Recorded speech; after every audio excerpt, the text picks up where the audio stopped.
дар толори шӯъбаи бозрасии давлатии автомобилӣ раёсати вазорати корҳои дохилии вилояти Суғд ба муносибати рӯзи таъсисёбии хадамоти бозрасии давлатии автомобилӣ бо иштироки ҳайати шахсӣ ва собиқадорони соҳа ҷамъомади тантанавӣ ташкил карда шуд. Тавре аз таърих барои мо рӯшан аст, ҳанӯз аз солҳои аввали пайдоиши ҳокимияти шӯравӣ ҳукумат ба масъалаи таъмини бехатарии ҳаракат дар роҳ ғамхорӣ зоҳир намуда моҳи марти соли 1936 бозрасии давлатии автомобилӣ ба тобеияти сарраёсати милитсияи коргару деҳқон гузаронида шуд ва 3 июли ҳамон сол шӯрои комиссарияти халқии иттиҳоди шӯравӣ низомномаеро дар бораи бозрасии давлатии автомобилӣ тасдиқ менамояд, ки аз ин баъд ҳамчун санаи таърихии таъсисёбии бозрасии давлатии автомобилӣ шинохта шудааст. ҷамъомади тантанавӣ бо маърузаи табрикотии сардори раёсати вазорати корҳои дохилии вилояти Суғд генерал-майёри милитсия Абдулло Навҷувонов оғоз гардид, ки аз номи вазири корҳои дохилӣ ҳозиринро шодбошу қадршиносӣ намуд. Мавсуф таъкид намуд, ки таҷрибаи амалии фаъолияти мақомоти корҳои дохилӣ собит кардааст, ки кормандони бозрасии давлатии автомобилӣ дар таъмини бехатарии ҳаракат дар роҳ, хусусан пешгирии ҳодисаҳои роҳунақлиётӣ, ба танзим даровардани ҳаракати воситаҳои нақлиёт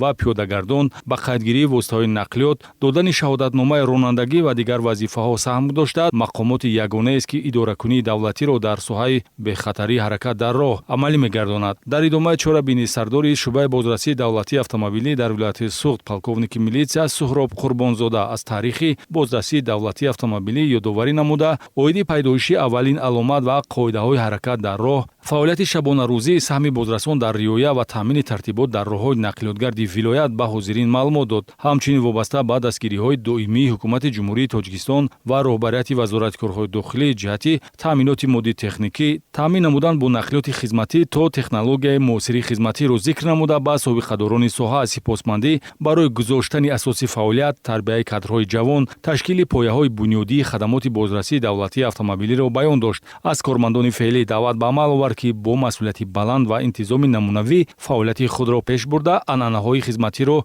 риояву такмил диҳанд, то ин ки волояти қонун таъмин ва барои оромию осудагии мардум хизмат карда бошанд. Собиқадорони соҳа низ аз дирӯзу имрӯзи хадамоти бозрасии давлатии автомобилӣ сухан карда, саҳми онро дар ҳифзи саломатии аҳолӣ ва таъмини бехатарии иштирокчиёни ҳаракат дар роҳ муҳим арзёбӣ намуданд. Дар хотимаи ҷамъомади тантанавӣ бахшида ба рӯзи касбии кормандони бозрасии давлатии автомобилӣ бо фармоиши роҳбарияти раёсат, якчанд нафар кормандон барои нишон додани маҳорати баланди касбӣ баҳри таъмини бехатарии ҳаракат дар роҳ, ошкорсозии қоидавайронкуниҳои дағал, интизоми намунавӣ ва иҷрои вазифаҳои хизматӣ дар самти роҳу нақлиёт бо сипоснома ва ифтихорнома, ҳамчунин собиқадорони соҳа ва кормандони ғайриштатии дар самти бозрасии давлатии автомобилӣ вобаста гардида бо тӯҳфаву сипоснома қадршиносӣ карда шуданд.